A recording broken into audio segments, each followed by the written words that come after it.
Hello সবাইকে, welcome back to my channel explore with Mona and সাবি। আপনারা সবাই কেমন আছেন? আশা করি আপনারা সবাই ভালো আছেন। তো আজ অনেক দিন বাদে আবার চলে এলাম নতুন একটা ব্লগ নিয়ে।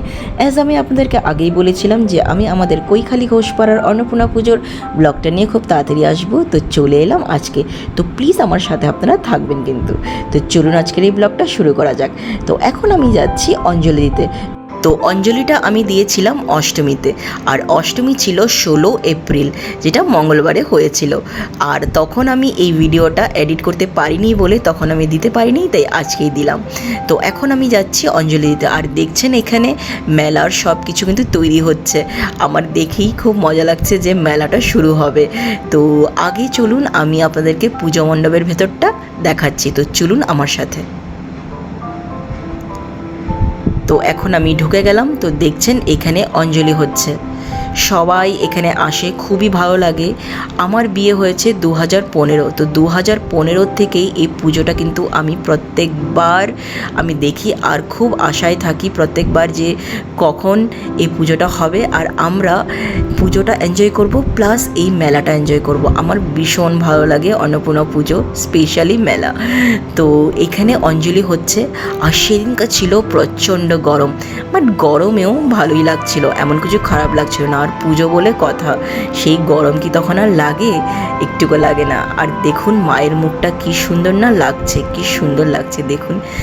প্লিজ আপনারা কমেন্ট করে আমাকে জানাবেন যে আপনাদের এখানে কোথায় কোথায় অন্নপূর্ণা পূজা হয়, আর আপনারা অন্নপূর্ণা পূজায় কেমন এনজয় করেন, আর আপনাদেরও কি মেলা হয় আমাদের মতন?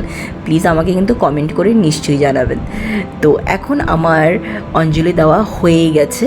তো এখন আমি একটু ভিডিও করছি। আর এখানে যখনই আমি আসি অনেকজনের সাথে দেখা হয়ে যায়, কারণ এখানে এত বছর ধরে আমি আছি, তাই সবার সাথে আমার মোটামুটি পরিচয় হয়েই গেছে। আর আমাদের এখানে এই অন্নপূর্ণা পূজাটাই খুব বড় করে হয়। দুর্গা পূজাটাও হয়, বাট দুর্গা পূজাটা এত বড় করে হয় না, ছোট করে হয়। বাট অন্নপূর্ণা পূজাটা এখানে মেইন, আর এই জন্য এই পুজোটাই হয় খুব বড় করে। আর এখানে এনারা বসে আছে কোপন দেওয়ার জন্য। এখানে আমার ফুল জেঠিও বসে আছে। তো বেসিক্যালি ওরা কোপন দেয় যারা পুজোর থালা দিয়ে যায় ওদেরকে, কারণ বিকেলে এসে প্রসাদটা ওই কোপন দেখালেই ওরা প্রসাদের থালাটা পেয়ে যায়। তো বেসিক্যালি ওরা এখানে এই জন্যই বসা। তো এখন আমার অঞ্জলি দেওয়া হয়ে গেছে, তো এখন আমি বেরিয়ে যাচ্ছি। তো এবার আমি আপনাদেরকে পুরো আমাদের এই গ্রাউন্ডটা দেখাচ্ছি। এই দেখুন এখানে সব রাইডসগুলো এখন লাগানো হচ্ছে, এখনও কাজ চলছে আর কি। আর বাচ্চারা ভীষণ এনজয় করে কিন্তু এই রাইডসগুলো। একবার আমিও করেছিলাম, বাট আমার ভীষণ মাথা ঘুরিয়ে গেছিলো, তাই আমি এরপরের থেকে রাইডসগুলো নিই না, আমার খুব ভয় লাগে। আর এখানে দেখছেন এখানে অনেক খাওয়ার স্টলও আছে, মোমো স্টল, তারপরে বিকালবেলা ফুচকা বসবে, অনেক কিছু দই ভাড়া টাইভাড়া, অনেক কিছু, অনেক খাওয়া। আর এখানে আমার খাওয়াগুলো খুবই ভালো লাগে। মেলার 10 দিন মানে খুবই ফুল টু এনজয় করি আমরা।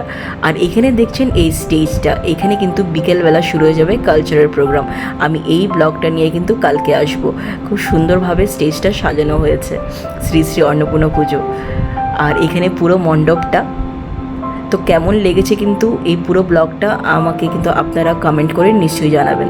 তো আজকের ব্লগটা আমি এখানেই শেষ করছি। আপনাদের যদি আমার এই ব্লগটা ভালো লাগে তো প্লিজ একটা লাইক কমেন্ট শেয়ার করবেন, আর হ্যাঁ, সাবস্ক্রাইব করতে ভুলবেন না। আর অপেক্ষা করবেন কালকের ব্লগের, কারণ কালকের ব্লগে আমি নিয়ে আসছি পুরো মেলার ভিডিওটা। তো এখানে আমি আমার ভিডিওটা এন্ড করছি। Bye bye, love you all.